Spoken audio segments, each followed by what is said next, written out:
Hey guys, it's Kylie Padilla, and right now I am in one of my investments. It's my condo, and this condo, I'm going to have it rented. Pero syempre, pinaganda ko muna siya. The appliances are something that are very important when you're trying to, make a place very comfortable for tenants to come and rent. The appliances that I chose were from Idea.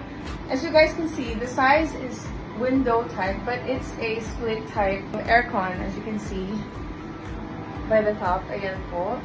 It's cost effective, so hindi siya masakit sa bulsa, but also you can enjoy really cool air. Kaya niyang palamigin hanggang sa labas kasi ganun siya kalakas. And also, kita niyo naman, the features. There's so many features. And then there's a timer. There's the eco-friendly setting. That's where you control the temperature. There's a fan.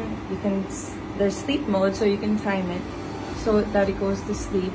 And then may swing feature and then on and off button. So, ito na yan. Yan na siya. Ang ganda-ganda po ang ganda niya. And ang saya lang because I think this is the first I've ever seen a split type window size aircon. And super lamig niya and super nice, guys. Now I'm gonna go out and show you the other one. I have the exact same one for the second bedroom. It's high performance, energy saving, and it's easy to install. It's super quiet too, so you can create a relaxing environment inside your home. Parang ayoko na nga pa rin. Parang ako na yung gusto mag-stay dito. There it is. Sobrang excited kong gamitin. Kita niyo naman, ang ganda ng design, ang dami ng features. Malakas yung hangin, and also, it's the first ever here in the Philippines. I'm excited for you guys. Sobrang pinaganda po namin. And thank you, my Dia. So happy.